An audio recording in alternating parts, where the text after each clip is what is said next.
তৃতীয় কথা আমাদের পরিষ্কার, শরীফ ওসমান হাদী সহ প্রতিটি হত্যাকাণ্ডের বিচার করতে হবে। জুলাই বিপ্লবের আকাঙ্ক্ষা বাস্তবায়ন করতে হবে। জুলাই স্পিরিট থেকে যদি এক চুল পরিমাণ বাংলাদেশকে বিচ্যুত করার ষড়যন্ত্র করা হয়, জুলাই যোদ্ধারা আবার মাঠে নামবো, আবার মাঠে নামবো, আবার মাঠে নামবো ইনশাআল্লাহ। আজকের এই 11 দলীয় প্রতিবাদ সমাবেশে উপস্থিত সংগ্রামী সভাপতি, সংগ্রামী সমাবেশ,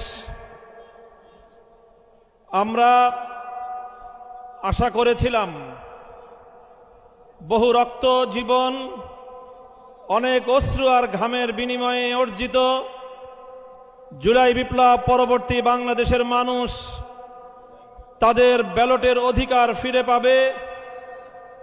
কিন্তু দুর্ভাগ্যজনকভাবে 12ই ফেব্রুয়ারি মানুষের ব্যালটের অধিকারের সাথে নির্মম তামাশা করা হয়েছে।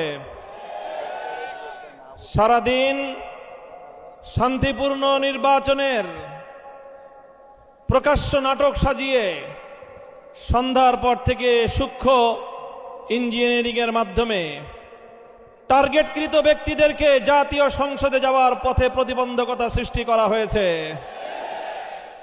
ডিপ স্টেটের এজেন্ডা বাস্তবায়ন করতে বাংলাদেশের জনগণের অর্থে লালিত প্রশাসন ব্যবহৃত হয়েছে। সিসি, আপনাকে বলতে চাই, আপনার পূর্ববর্তী সিসির পরিণাম থেকে আপনি শিক্ষা গ্রহণ করুন।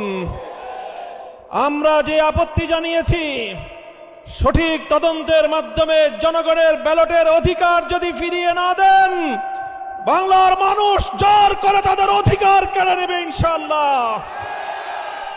আপনাদের এই প্রহসনের প্রতিবাদ করার পর গোটা বাংলাদেশ জুড়ে আমাদের 11 দলীয় নির্বাচনী ঐক্যের নেতা কর্মী সমর্থকদের উপর যেই পৈশাচিকতা চালানো হচ্ছে, আমাদের বোনদেরকে ধর্ষণ করা হয়েছে, আমাদের মা বোনদের শ্লীলতাহানি শুধু নয়, তাদেরকে শারীরিকভাবে লাঞ্ছিত করা হয়েছে, আমাদের বাড়ি ঘরে অগ্নিসংযোগ করে বাংলাদেশে আবার নতুন করে ফ্যাসিবাদ ফিরিয়ে আনবার পায়তারা চালানো হচ্ছে। মনে রাখবেন, রক্ত দিয়ে যে জুলাই বিপ্লব হয়েছে, সেই বাংলাদেশে আর কোনোদিন ফ্যাসিবাদ ফিরে আসতে পারবে না ইনশাআল্লাহ। পুরনো ফ্যাসিবাদীদের সাথে সখ্যতা করে বাংলাদেশের রাজনীতিতে যদি তাদেরকে আপনারা প্রবেশ করবার সুযোগ তৈরি করে দিতে চান, যেই পথ ফ্যাসিবাদকে ফিরে আসার জন্য তৈরি করবেন, সেই পথ দিয়ে আপনাদেরকে দিল্লিতে বিতাড়িত করা হবে। তৃতীয় কথা আমাদের পরিষ্কার, শরীফ ওসমান হাদী সহ প্রতিটি হত্যাকাণ্ডের বিচার করতে হবে। জুলাই বিপ্লবের আকাঙ্ক্ষা বাস্তবায়ন করতে হবে।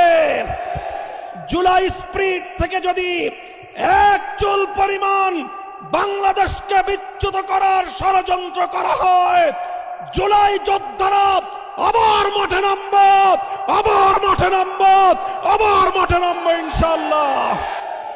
সকলকে ঐক্য এবং সংহত মজবুত করার, আগামী দিনে দেশের মানুষের ভাত এবং ভোটের ন্যায্য অধিকার বাস্তবায়নের লক্ষ্যে চলমান এই সংগ্রামকে মজবুত এবং সংহত রাখার উদাত্ত আহ্বান জানাই।